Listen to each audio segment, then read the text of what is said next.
Monster Energy Cup Series qualifying from Michigan International Speedway.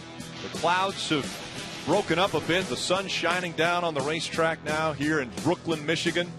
And one thing you always think about when you come to Michigan is the speed. Tracks with most poles over 200 miles per hour. Those Talladegas from 82 to 87. That's where you get the 11 Talladega poles over 200 miles per hour. Those 10 have come the last 13 poles here at Michigan. So the speeds are incredible. Alongside Dale Earnhardt Jr., Jeff Burton, I'm Rick Allen. I've never gone over 200 miles per hour. You guys have done it on a regular basis here. What's that feel like going 200 miles an hour around this racetrack? Yeah, it feels fast, obviously. We don't go that fast at any other racetrack. Right. And, the thing about this place is that since it's been repaved, you kind of carry that speed through the corner. I mean, the center of corner speed is so fast that you're able to keep up that momentum and run. We saw 188 miles per hour. It's as slow as they got in the corner. Crazy to be going that fast to the center of the corner, unheard of.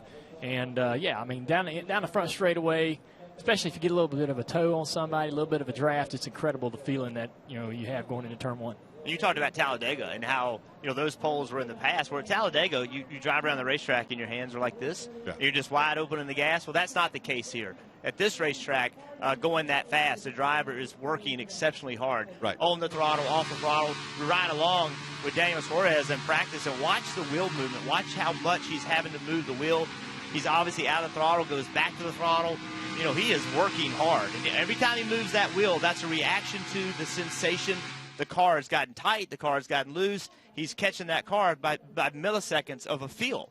And it's not what he's seeing, it's what it's feeling. And you're doing that, as you said, the low speed, 188 miles an hour. Right. And that's how hard it is to drive the race cars. And on top of that, going that fast on this big of a racetrack, the top five were separated by less than a tenth of a second on speed. Right. So it's exceptionally competitive. All right, Steve, on the Peacock Pit Box, earlier today, Denny Hamlin was going around this racetrack at over 202 miles per hour. That was his average speed. What else does he have to think about during these laps? Well, Rick, you guys continue to talk about the speed. Well, that magnifies everything, not just what the driver's doing, but the decisions that the crew chiefs have to make. Every fraction of an inch on the ride height, every setting on the race car matters more the faster you go. So at NASCAR's fastest track, all of those adjustments and all of those choices are going to matter the most. And as I talk to crew chiefs, it's not just adjustments on the race car itself, but adjustments on when they go on the racetrack. Everybody continues to point to the sky. You mentioned how the clouds have broken up.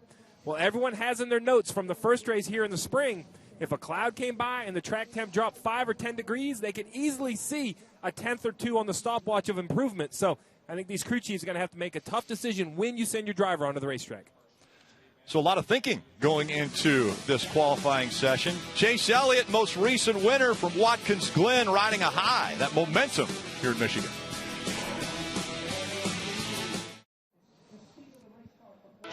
Monster Energy Cup Series qualifying from Michigan. About to get underway. And if you haven't done it yet, make sure to grab the NBC Sports app. It will get you closer to all the action of NASCAR on NBC. Gives you track information. You can get it anytime, anywhere. That's the NBC Sports app. Let's go into the garage. Actually, you're probably on pit road, aren't you, Kelly? I am, Rick, as most of the drivers have made their way, qualifying to begin here shortly. And one guy who certainly knows his way around here at Michigan is Kurt Busch, three-time winner and the most recent pole winner. So, Kurt, just how easy or difficult is it to get the perfect lap here? It's pretty tough because the track invites you to overdrive it, but as long as you're able to get back to gas soon and smooth, that will help you keep your speed up. It's a track, though, as soon as you lose any kind of mile an hour or you drive in a little bit too deep, you can't ever get it back. It's a very big momentum track, and so it's fun when you hit it right. You feel it, and it goes through the car, comes into you, and you're like, yeah, I know I nailed it. But when you're off, it's like lap takes forever to finish off. Steve Letarte was talking about the clouds, and I even checked in with your crew chief, Billy Scott, earlier, who mentioned them as well. How big of a factor do they play in getting a good speed? They're huge. This morning, the track was so fun to drive because of how much grip it had, and then it's always, a little bit warmer for the actual Q session. Sun comes out, and so that's what makes it tougher to get that perfect lap. And so, yeah, clouds are going to be big, and generally guys that go out early in the round do better. And then we talk about the speeds here at Michigan. Of course, when you're averaging over 200 miles an hour, what is it like as a driver? How much of that sensation do you get? I love it. You can feel any kind of extra speed, and then when you give it wheel input, you feel like you're scrubbing speed. And then now you have the choice of, do I carry it all the way out to the wall, or do I hold it tight and run a smaller radius around the corner? So there's the line that comes into play with the aero, and I love the way the aero just pushes the car straight down. All right, well, a day after they unveiled the new Ford Mustang to be run next year, I'm sure this Ford driver would love to get back on the pole, Rick. Absolutely. He talks about that speed. Yeah, this place is so fast. And like he said, one small mistake can knock just enough speed out of your car that can make you a top 5 car all the way to outside the top 20. If you make just a small, minor mistake in the corner, it takes so much speed out of your car. Guys are running so fast, so much throttle. Any kind of little bit of a lift on that throttle is going to give up so much time. So, and you can't not go in there and expect it to stick. You got to drive the car off into the corner, on the throttle, big wide arc into one, still in the gas, and hope that when you get to the middle of the corner, it's going to stick, it's going to turn, and then you can exit the corner with good speed. If it doesn't, that's the end of the laps. It's a bad lap. Leap of faith, flying into the turns at over 215, almost 220 miles per hour in these qualifying sessions. NASCAR on NBCSN is brought to you by Monster Energy. Unleash the beast. Pressure is building in Watkins Glen. Truex is out of fuel. Truex is out. The crowd roars. They're going to see for the first time Chase Elliott win in the Monster Energy Cup Series.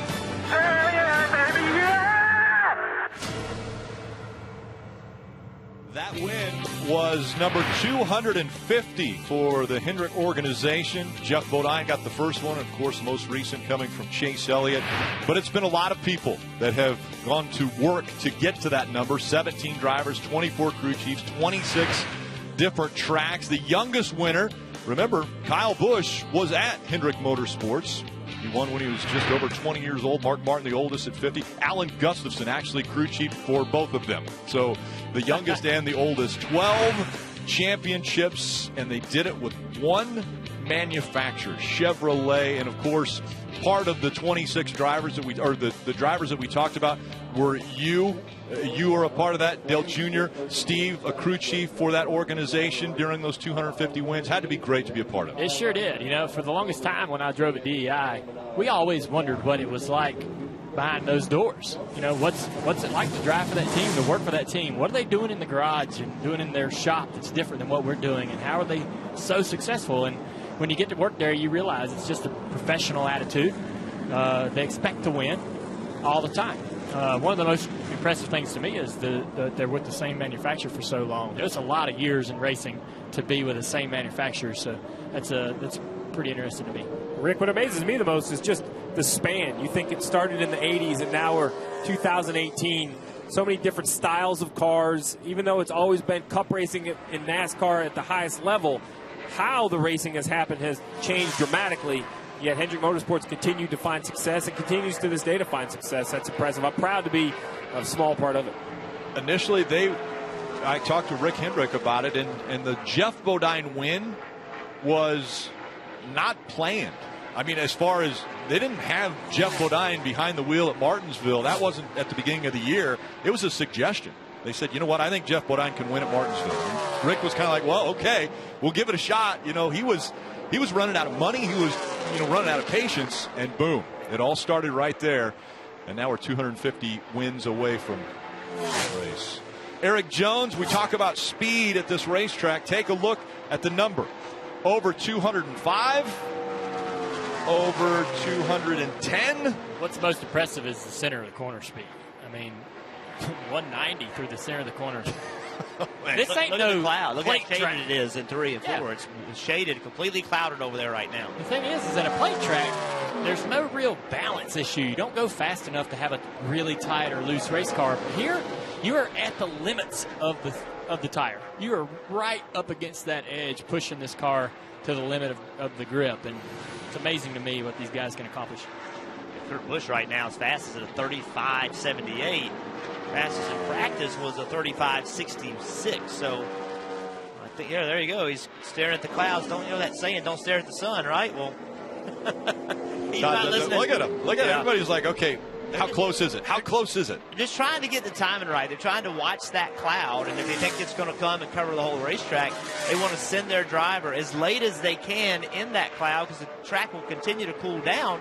But if you wait too long, you don't get it, and the track immediately starts to heat back up. Not only does it add grip to the track, but it also adds confidence to the driver. Yes. That's really important here. When a driver thinks, hey, I'm going to go out here and I'm going to have more grip than the guys that just ran, that's going to make you convince yourself to drive this thing down in the corner. Helmet cam with Daniel Suarez. Oh my God. That's a big. That's in. Oh, he got in the wall. Yeah, that's a shame. He was so excited. I saw him after practice. He was so excited about his car, so fired up. You have to drive it down in there. Yes. You have to. We're going to take a look at this replay. You have to commit. Sometimes you get down in the center corner, it just is going to stick, but it's too late. It's so easy. The tire's so hard. Once you lose that right rear grip, you need the whole racetrack in the fence to stop it. Yeah, you probably wonder why as he got up in that grade. Here he is right along. Right there, the wheel input to the right, and now you wonder why can't he just turn the wheel to the left and keep it off the wall? There's no grip up there. You saw his hands. He was turned to the left as far as he could. The car just wasn't turning. Watch as he gets close to the wall. All that dust comes out from behind the car. It's just, there's no grip up there whatsoever. Yeah, the only part of the track that's clean of debris and dust is the groove the guys have been running today, and nobody's been running outside of that groove. These guys were running 3 seconds slower when they first got out on practice today, so that's how dirty the track is. They cleaned up only this particular groove they're on. And the race in the spring, Daniel Suarez, he had a problem also. Now this is a little bit different, racing in all these other cars and aero problems, and ended up getting a problem here in June. But this track is so fast. You see right here, he's on the bottom. Once again, he's got to quit turning the car. The back end's coming around. If you don't, put wheel to the right, the thing will just spin out. You have to put wheel to the right to try to save it. And the speeds are just so great here. Any save whatsoever can lead to a contact with the wall. Just disappointing for him because he was when I saw him after practice, he was fired up. I mean, he was so happy with how they were running and how they've been running. This will take some of that confidence away, unfortunately. But if they can roll out tomorrow and have a good practice, it'll all come back. Yeah, that's the thing. After something like that, it's disappointing, but you got 2 practices tomorrow to get in a good mood, and hopefully the car is going to be there. Practice earlier, we mentioned how Ryan Newman in a position where with 4 races to go before the playoffs, he's really in a must-win situation. I mean, he's far enough back in points that to get into the top 16 is almost impossible right now. So a must-win situation for Ryan Newman. Denny Hamlin yet to win in 2018. Yeah, we came into Watkins Glen with a lot of great storylines with the bubble, the fight for the bubble, and guys working their way into that conversation, and a lot of guys didn't capitalize it last week, and Ryan Newman was one of those guys. Back to Daniel Suarez a little bit, as Hamlin looks like he's on a really fast lap. Remember, Hamlin was fastest in practice, so he goes to P1. Still a little slower than what he ran in practice, but I expect the next 2 rounds for speeds to pick up a little bit. Now, going back to Daniel real quick, the other thing that's important is for his team right now to be saying, hey, man, it's okay. Yeah. You know what I mean? Because if your team if after you make a mistake and the team, you look and your team's hanging their heads, well, what are you going to do? Right. They all need to rally around each other. Hey, Jeff, I know this sounds silly, but one other positive that Daniel Suarez and his team could look at is the schedule this weekend. Still some practice tomorrow. Remember, those have been weekends of the past 2 or 3 weeks. After qualifying, you're done. You're ready to race, so they'll be able to get some time either on this repaired car, but looking at the damage, I assume it'll be a backup car. So I know it's disappointing now, but kind of reset, start again tomorrow. Weekend's not over, is it, Steve? No, sir. A long ways from over. I know we came here and won, Dale Jr. and I. And if you'd asked us on Saturday night, Junior, if we'd have won, I don't think you'd have got a very positive answer. Clint Boyer's looking like he's got a good lap going here. We're seeing A.J. Allmendinger as well. Dinger about 0.6 of a second off. Boyer, though, as he rockets down the backstretch into turn 3.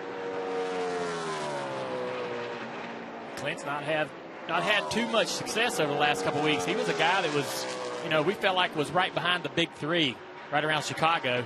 But since Chicago, they kind of struggled to put together finishes. So I'm sure he'll be happy to see some speed out of the car today. 4th quickest for Clint Boyer on his lap. Eric Almirola about to complete his run. He's a 10th of a second off. Again, we're comparing right now to Denny Hamlin. It'll be the top 24 that advance out of round 1. So that's the number that everyone's shooting for, to be inside that top 24. Bowman up to third. We saw that lap from Boyer. I think what's so interesting about his lap is he was going into 3. He was way to the good. Right. Now they're going to go back and analyze where did we get beaten and understand that 3 and 4 is what they need to work on. They had good speed in 1 and 2. What do they need to do to make their car better in 3 and 4? Hey, Jeff, I know there's a really big area as you see some sun reflecting off the 1 car down in turns 1 and 2, but the pit box I'm on is towards the exit of turn 4, and it's cooled off 5 or 10 degrees down here right away with the cloud cover. So it'll be interesting to see if the speeds pick up. Yeah, the other thing is, did Clint know that? Did Clint drive into 3 not expecting the grip, and maybe there's more in the car? And maybe underdrove it, yeah. Yeah, Instead of going too fast and overdriving it, maybe he didn't get enough. And that's, if you don't get enough, that's a great feeling because you got another shot when you get into the next round and you got more confidence in your car. It's a great feeling in this format. Yeah. In the old format, you go kicking yourself in the butt all night. What did I do wrong? Yep.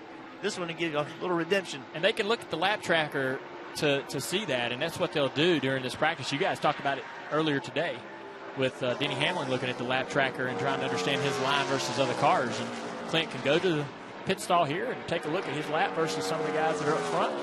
See where he can adjust. Does it surprise you? Alex Bowman, 3rd quickest at a 35.82, and we just saw Chase Elliott go.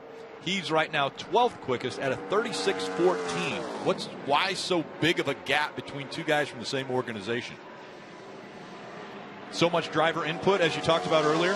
This is a racetrack where there's so much input involved. Well, Rick, if we do that answer, we would probably be fired by a team. I will say this, Rick, not just driver input, but I will say when you look at companies that are searching to find improvement like Hendrick Motorsports, it wouldn't shock me if all 4 cars weren't the same here.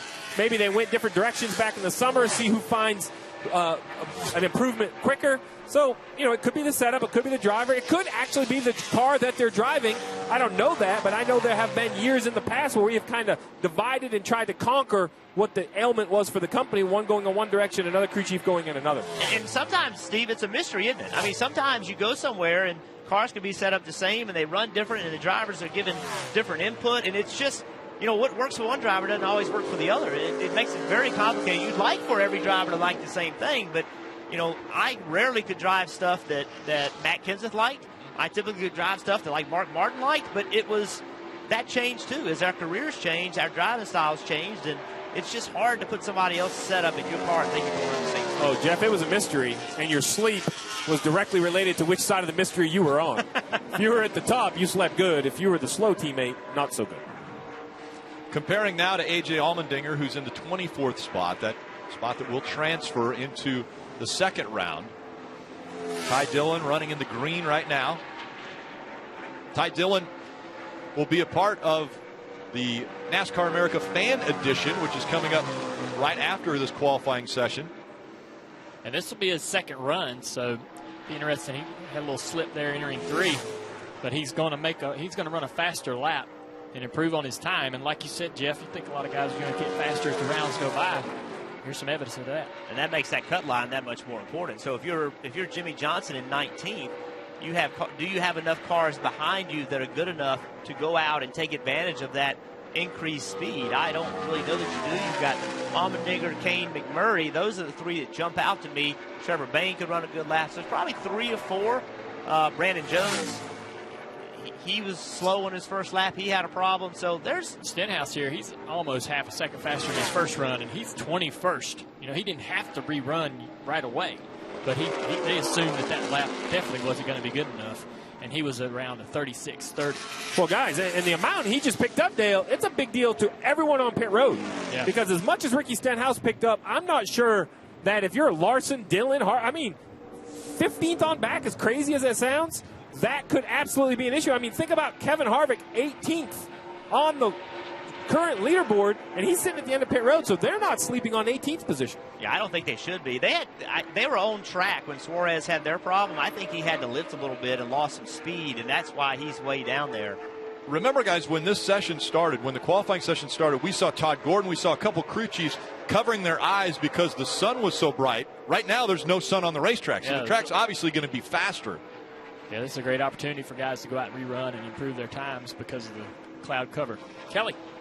Yeah, one driver who won't get another shot at, unfortunately, is Daniel Suarez. So fast in practice, I'm sure you're optimistic. What happened out there? I got loose. In practice, my car was very, very fast, but it was a little bit tight. And I said, my guy, you know what, we have to just make the front work a little bit better. And we just crossed the line. We're going very fast, and when we have moments like that, it's very hard to catch up the car. And I feel like actually I catch up the car, but then once I got to a grade, it was like being on ice. So unfortunate. I mean, the car is still very fast. We just have to. The car is not too bad, so we just have to fix it, and hopefully tomorrow come back for practice and get ready for the race. Yeah, what do you need to do to make sure that this doesn't hinder any of your confidence? No, not at all. I mean, just a starting position. I think we're going to see the 19 Sandy Toyota Camry passing a lot of cars on Sunday. All right. Well, we look forward to that, don't we, guys? He's got a great attitude. Yeah. You know, that guy, we're talking about him a lot this particular round, but he's changed his mentality. And one of the things that he's done is leaned on his teammate, Kyle Busch, which I think is a very smart thing to do. Right. He also talking about his team starting to lean on their setup. That's what I mean. Yeah, they're working with Kyle's setups. They're working with Kyle as a driver. Him and Kyle are communicating a lot. You can see the performance improving in that car. There's Casey Kane out there in the 95, and Casey Kane already was 26, so he had fallen below that cut line. And now a little bit of sun peeking out on the front stretch as he comes across the line. And we saw Bubba Wallace improve, and I don't know if that's going to be good enough. You know, he bumped it up a 10 to a 36.40, but he's still 22nd. Well, only a little over a minute to go, and Casey Kane wiggling there a little bit as he goes through the turn. McMurray pulling off. I think McMurray can improve his lap. I think Allmendinger also, he was 26 fastest, and if these tires go faster the second time out, I mean, he only has to pick up a little bit to move himself up into the top 24. Went back into the red there as he entered 3. Yeah, he's not going to be able to do it. He's got good speed in the corner. Just doesn't go down the straightaway very good. Yeah, I heard him play with the throttle a lot. I didn't think there was any way that he could carry this speed, but he's going to do it. Come off the corner, come off a 4, great, but he's losing a lot of speed down the straightaway. Look at that. 4th, right on it. And you think about it, you think, well, is that motor? These guys have to think about this track and play the drag game.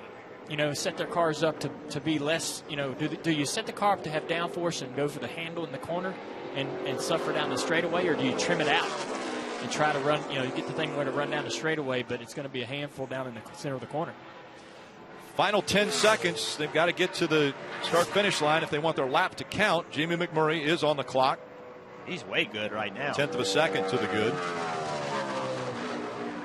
That will end at least the start of laps that count in round 1.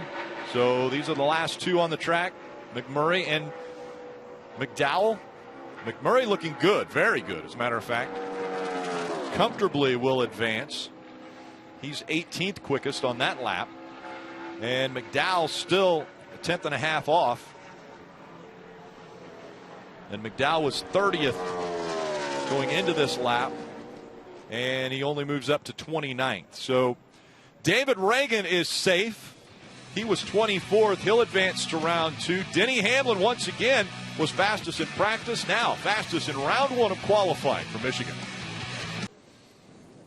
You can get NASCAR coverage when you're on the go with NASCAR Mobile. It's the official app of NASCAR. Puts race coverage, live in-car cameras right at your fingertips. You can try out the premium features for free for signing up for a free 7-day trial. That's NASCAR in the App Store, or visit NASCAR.com/mobile. Again, round 1 eliminates everyone below the 24th position, so their positions are now locked in, 25 through 40. A.J. Allmendinger was the closest to making it into round 2, all the way down to Daniel Suarez, who hit the wall in turn 2. Got a little bit loose there in the middle of 1 and 2 and had to save it, but the right side messed up on that number 19. Let's do a lap around this racetrack as we watch David Reagan and AJ Allmendinger in the 47. AJ's 25th. David's going to be the guy that makes it 24th. He's got a little bit of a small lead. I mean, that's how close it is. These guys are all there's so much throttle here. You're not going to see guys lifting and using the brakes or anything like that. So you're not going to see huge gains and big Let's see. It's less than 3/100ths of a second that separates these two. Yeah, they're all over top of each other right here. So that's how close it is in qualifying. That's amazing. Around a 2-mile racetrack, Yeah. you know, 2 teams, 2 different organizations, 2 different manufacturers, and they're separated by that. You know, 26/1000th of a second. But again, it was Denny Hamlin who was fastest in round 1. Round 2 coming up next. Incredible camping here at Michigan International Speedway, and they're going to be a part of NASCAR America Fan Edition later tonight. I mentioned the campgrounds. On the Peacock Pit Box, Ty Dillon, Chase Elliott, Eric Jones will be joining. You mentioned the Marty. Yeah. We're going to drive around. And Steve, by the way. Yeah. Me and Kyle. Hey. You're not supposed to be giving away details, man. Why It's a not? surprise. No, me and Kyle and Jeff. He's not very good at around on the golf surprises. cart. Does not care. And we want cold beer, and also we're actually going to be looking for like the most creative campsite. Okay. So that's what I'm going to be looking at. So if I right. see something cool, if you've done something cool, like some people make makeshift bars and so forth with tarps and all that good stuff. So. Have you not learned that you're not supposed to tell things? This is supposed to be a surprise. To who? Because you have done this before, too. who? But look, this was the hint. Who is the surprise for? Here's the hint. The hint the is when fans. they, Surprise is for me. Oh, When I okay. see these awesome campsites. the hint when they tell you in your ears, hey, don't tell them what you're going to do Yeah. to make it a surprise. Then that's Oh, man. gotta follow. That ain't no fun. Oh, yeah, guys, it was a real riddle. Riddle down here in the pit box. Apparently that's given away now, so those folks up top will be able to enjoy maybe Kyle and Jeff and Junior driving around. Who do you have sitting with you now, though, Steve? Well, I've always told you guys the pit box is the place to hang out, so I want to thank Trevor. Thanks for coming to hang out down here on the pit box. I know this is not the seat you wanted. You want to be out there qualifying still, but tell us, we've talked about how crazy this track is and the speeds, the fastest track we go to. So you were just out there. Tell us about it. I'm honored to hang out with you up Oh, here, man. you This hear is that, like guys? the place for the studs, This you is know? the place right here. I feel like I'm keeping Junior's seat warm up here. But, yeah, I waited 3 months to come back here to Michigan and hop in this thing, and 3 weeks or 4 weeks out of the car altogether. So I'd definitely much rather be out there right now. But to be out there still, you got to get to the gas sooner than I did and make some So that was speed the down the hold-up. backstretch. That was the deal with us. Coming to the green, got a little free, and then down the backstretch, just lost some speed, not getting to the gas early. And you know how fast that amplifies here at Michigan. Oh, that's the thing. These long straightaways, we see Clint Boyer here rolls off into turn 1. I want to talk about that. So you have that where you take a few weeks off, you're splitting the ride with Matt Kenseth. What is that like to come back? Oh, by the way, you're back at a track 220 miles an hour here at Michigan. There is a reason we come back to Daytona after off-season, a place where you just hold it wide open and don't think about it. Michigan's a place that gets your attention, even if you've been in the car every week. So the good thing I have going for me is all the experience I had with the Wood Brothers, running part-time, we'd be out of the car for 2 or 3 weeks, come back and have to put it up there at the top of the board. So I've got that going for me, but, man, this place, it gets your attention in a hurry. So when we see this track, I hate to say it looks simple, but outside the car, we don't see how hard you guys are working. We were lucky enough to ride on with Daniel Suarez. Unfortunately, he had a problem, got out of the groove like ice, right into the wall. What is the most difficult part of this track in Michigan? 1 and 2, 3 and 4. What do you find the most difficult? You know, in the race, I find turn 3 to be the most difficult. You get that light, floaty feeling. When the car's hooked up, you don't have that very much. You can drive it in and put it on people's left rear, kind of get them up the track and make the pass. When your car's bad and you go into turn 3 and you got to use a little brake to get it down on the left front, keep it from getting loose in, and then, you know, turning the center is always big. Qualifying, though, turn 1 and 2, being able to get that wide arc without stepping over the edge like Daniel did, getting into that dust, making that big arc to get the speed down the backstretch. And it looks like total commitment to driving there. As we see, 7 cars went out right away. The clouds have kind of come back. We've been talking about the weather. It seems like the cloud cover's worth a little speed. It definitely seems like that, and we were looking back from the last race, and my question to Matt Pusha was, why did everybody go out in the first 5 minutes? And he pointed up at the clouds. So you're kind of seeing that again today. A lot of speed here because that much throttle equals a lot of speed. And, you know, you'll watch it. Even for us, we went out and made a second run with the cloud cover at the end of that first session and picked up 4/10, and the car didn't drive that much different. It was just a little bit of cloud cover. So you're talking about someone like Kurt Busch. Seemed like he had a pretty good 1 and 2, pretty even down the backstretch. So this entry to turn 3, it's all about just not overdriving the corner? You got to be disciplined there.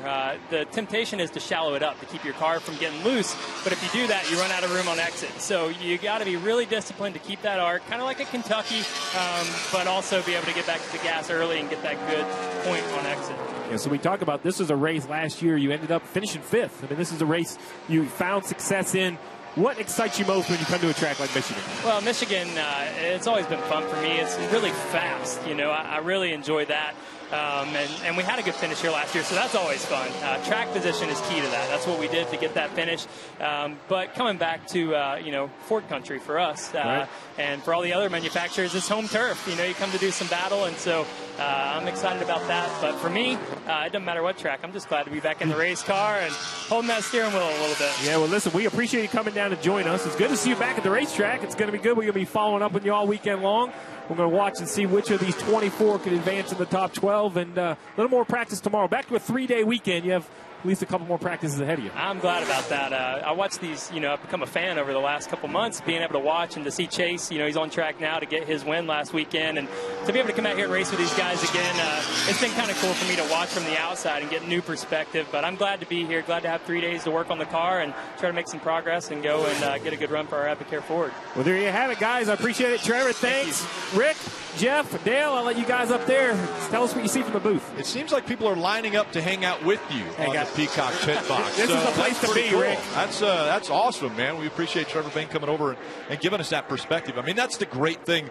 Trevor Bayne was just on the racetrack. He was just out there going 215 miles an hour into the turns, and you're thinking, wow, he came in and gave us that experience. Saw Kevin Harvick in the first round, didn't have a very good lap. This is a nice lap that he's going to put up here, second fastest. Just before that, we saw Chase Elliott. We were wondering whether he maybe made a mistake or what was wrong with his car in the first round. Still slow. Slowest of the 13 cars that went at a 36.16. Surprised because they've been so good over the last 3 weeks at all kinds of different tracks. And his teammate, Alex Bowman, in 6th. Pretty good lap. That is a good lap. We saw Boyer go out real early, and he had his hands full in 1 and 2, and his lap wasn't good. Looked really loose. Jimmy Johnson and Chase Elliott right now 13th, 14th. Will they have enough time to cool it off and try to get another lap in this round? The guys that went out early, I think they will. It's going to be hard for these guys. Yeah, Jimmy should have the time. Chase is plugged up to the cool-down machine. They may be able to get him back out as well. Blaney only in an 11th.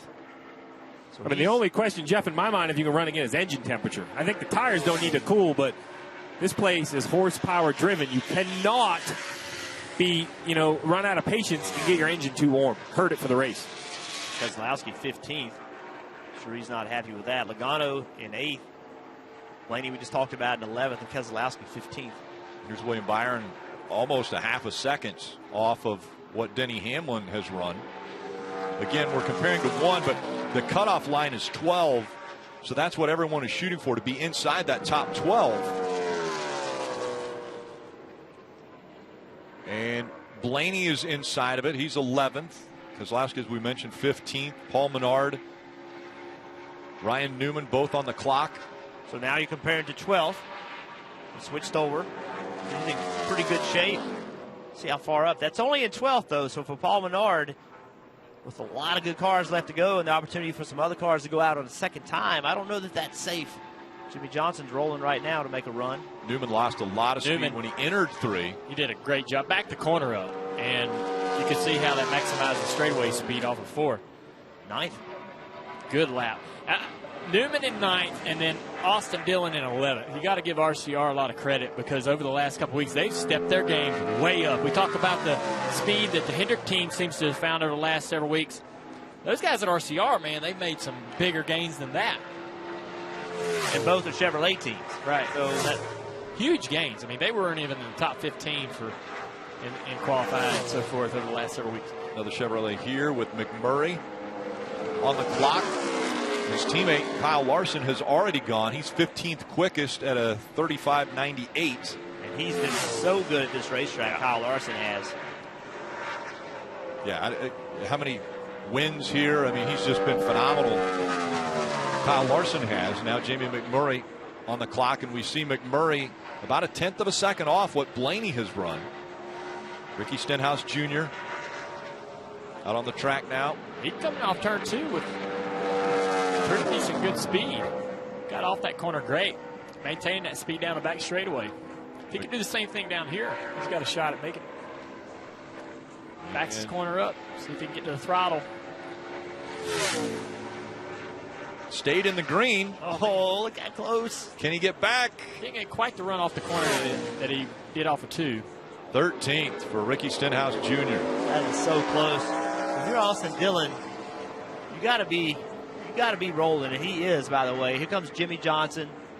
He's on track. Boyer's on track. And Chase Elliott's rolling once again. He's going to try to go back out and see if he's got anything left in the tank. Steve, what's going down there? Looks like it's got cloudy. Oh, definitely down here in 3 and 4. The clouds are coming over. It cooled off quickly. And I have to believe that affects the amount of grip in that 3 and 4, a place where we've seen guys give up speed. I think there's some opportunity to get a little lap time back down at this end of the racetrack.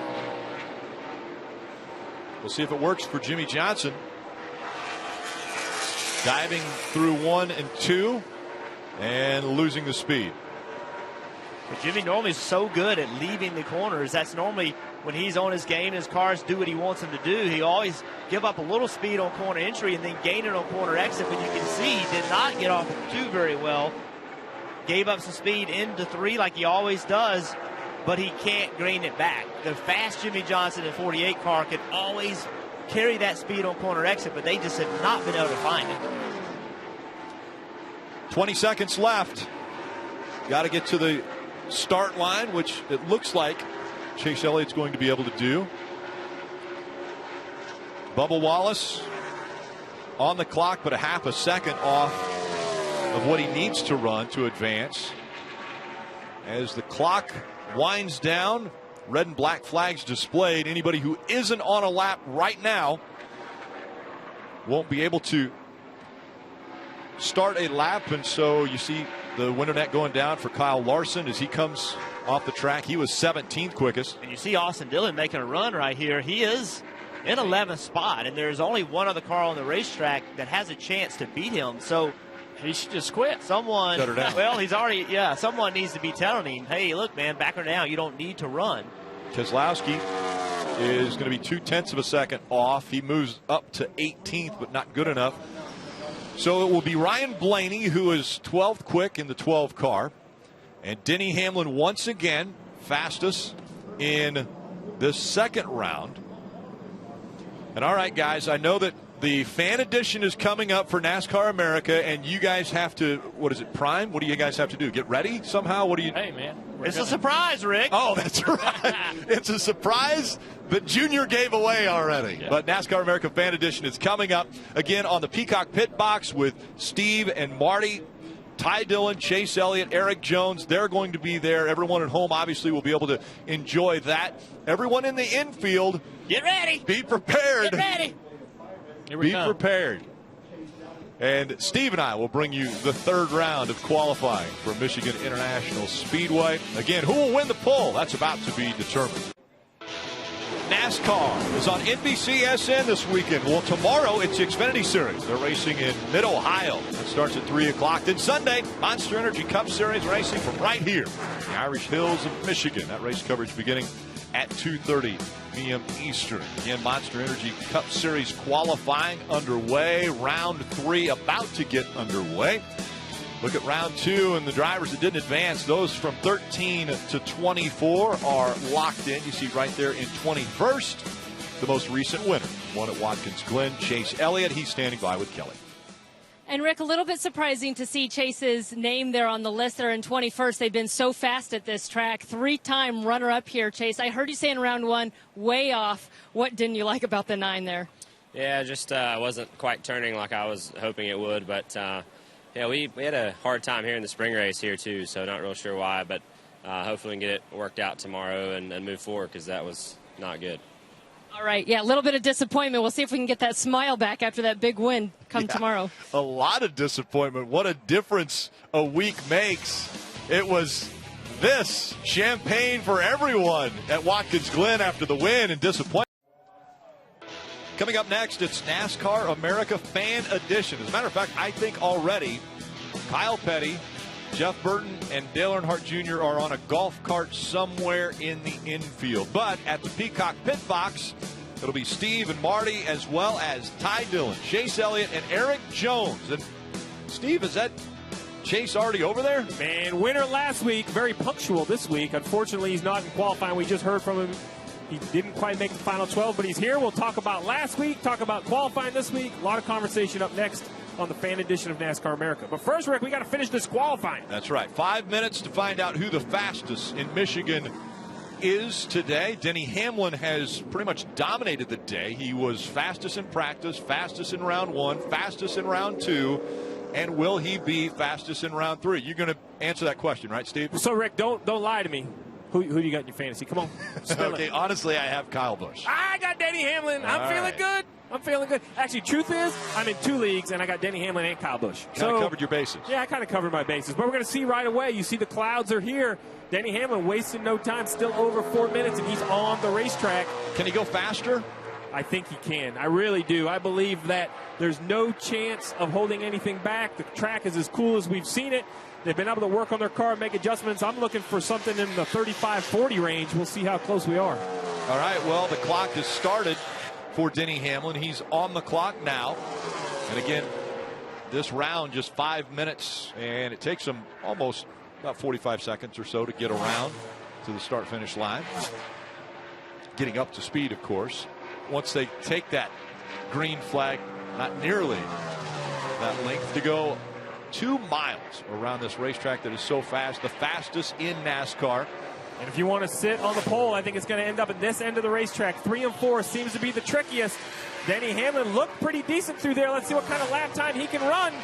35.50. Fastest of the day so far. 35.50. Kurt Busch. He goes 35.99. Martin Truex Jr. 35.74. So Denny Hamlin has posted the number. Alex Bowman is third quickest now, bumping Kurt Busch down a notch. Bowman going 35.78. There's Kyle Busch. And Almirola also on the clock and in the green. Good for Almirola. Kyle Busch just going on the clock now. So Almirola lost a little speed there coming out of turn 2. Look at Kyle Busch, though. He has found a little bit of pace back, heading down the backstretch. We'll see if he can continue to trend the right direction. We heard from Trevor Bayne how easy it is to overdrive turn 3. Let's see about Kyle Busch in this 18. He actually gains time. That concerns me. It does. Oh, he's losing it now, though. He loses it on exit. It's just what Trevor said. If you overdrive it, sometimes it hurts your exit, but the 18's coming back. So close. Kyle Busch second. Denny Hamlin still the fastest. Ryan Blaney on the track. So easy to overdrive Kyle Busch, and you can't blame him. I mean, he's going out there to run a 35.40 to try to sit on the pole. Looks like he gave a little bit of back. How about this guy right here, the 4 of Kevin Harvick? He can never be trusted when it comes to qualifying, Rick. He can always seem to go a little faster. 11 1,000ths of a second is what separates Denny Hamlin and Kyle Busch right now. 11 1,000ths of a second. Well, it don't look now, but you see Kevin Harvick a little in the red. Below him on the bottom right of your screen, Eric Jones. A half a tenth can easily be made up or lost in 3 and 4. He's on the left side of your screen. Kevin Harvick on the right side of your screen. Kevin looks like he's going to give up a little bit off turn 4. How will Eric Jones do? Will he be able to get the exit of 3 and 4 like he needs? Looks like the same issue the others have had. Harvick third quickest. So it's Hamlin, Kyle Busch, Kevin Harvick, Martin Truex Jr. Now Truex Jr. drops to 5th as Eric Jones moves up into the top 5. He's 4th. Logano on the clock. He's 0.2 of a second off of what Hamlin has run. Newman in the green to start his lap. Well, I think Dale Jr. said it the best as you see Newman and Dillon in the green. What an improvement for RCR. Even if they can't sit on the front row and bump off Hamlin or Kyle Busch, I think the entire organization has to see this as a gain on the competition. And we'll see how quick both Newman and Dillon are as they work their way through 3 and 4 now. So we have Newman off turn 4, Austin Dillon in the middle of 3 and 4. Newman, 2/10 off. This is going to be a good lap. He's going to be in the top 5. Austin Dillon's going to try to jump up in front of his teammate. Just in front of his teammate. I believe that's going to give that man right there, Denny Hamlin, the pole, but the RCR teammates 5th and 6th. Interesting, Rick. Denny Hamlin, this is the first time he's ever swept all 3 rounds of qualifying. That tells me that Toyota was driving very good for the driver, the number 11. And look at these two. 11 1/1000ths of a second. And Denny Hamlin, he's got a bigger smile, obviously, because he won the pole. Kelly. And you see smiles on both Kyle Busch and Denny Hamlin's faces as Kyle came over to congratulate you. So close between the teammates there. When you laid down that time, though, how confident were you it was going to stick? Honestly, wasn't that confident. I didn't get all of it for sure, but definitely the team gave me a great driving car. One that was just easily able to consistently back up times, time after time. We got faster every run on the racetrack today, so proud of this whole FedEx Toyota team. These guys are really stepping up, and we're starting to make a little hay now. All right, fastest in every round of qualifying, back-to-back poles for Denny Hamlin. And once again, in all Joe Gibbs Racing, front row, Denny Hamlin, Kyle Busch will start 1 and 2. It's time now for NASCAR America Fan Edition from here at